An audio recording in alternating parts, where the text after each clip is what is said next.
Having learned nothing from Afghanistan, the US is repeating its mistakes in Ukraine. By Nebajasa Malik. Washington is pouring money into Ukraine, both in terms of weapons and ammunition and economic assistance. The $40 billion authorized by the US Congress in May is a sizable sum, especially for a country dealing with record-high inflation and national debt that has spiraled out of control. None of that seems to matter for the White House, which has pledged to back Ukraine with as much as they've got, for as long as it takes. The very future of the liberal world order depends on Kiev's victory, declare armchair pundits on Twitter and echoed by hawkish members of Congress. The idea, outlined by everyone from President Joe Biden on down, is that Western economic sanctions will crash the Russian economy while Moscow's military will be bled dry fighting the Western-trained and equipped Ukrainians. A keen observer of Washington's political scene will easily recognize the source of this strategy, a conviction by the US establishment that the Soviet Union was brought down by the one-two punch of the war in Afghanistan and military expenditures to match the West in a global arms race.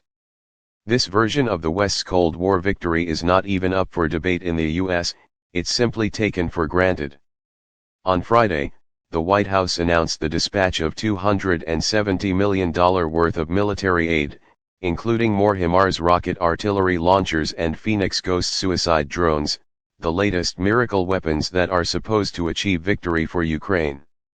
Such labels were previously bestowed on Javelin anti-tank missiles and Stinger anti-aircraft launchers, sent to Ukraine in February and March.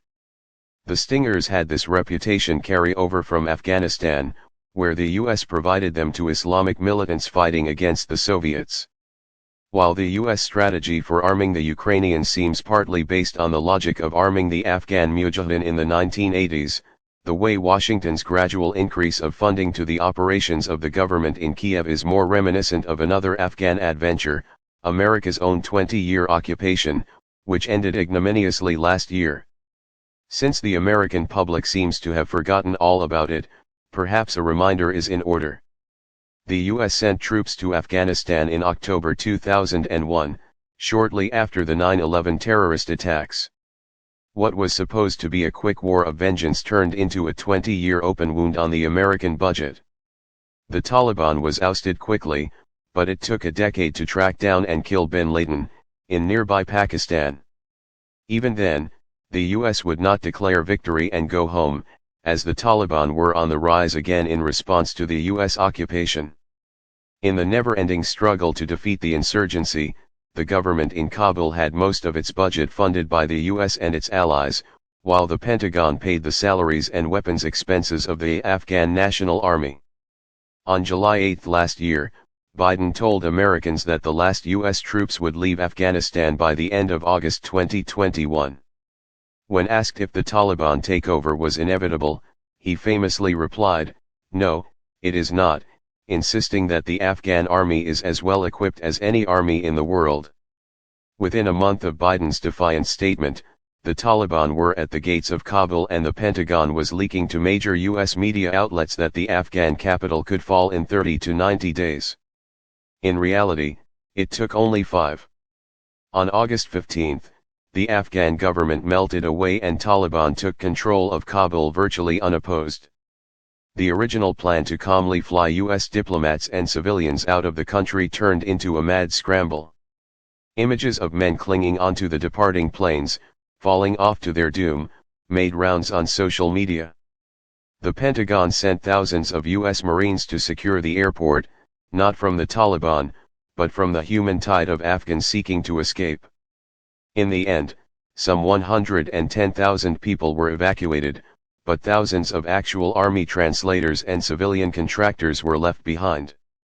The last US plane took off from Kabul just before midnight on August 30, 2021. In a speech on the following day, Biden called the airlift an extraordinary success and said it was the end of US attempts to remake other countries.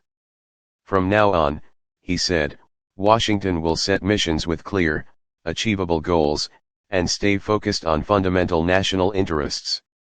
Less than 6 months later, the very same Biden would be mobilizing US allies for a confrontation with nuclear-armed Russia, while writing blank checks to Kiev. As of July 22 this year, the Biden White House has sent $8.2 billion worth of weapons to Ukraine.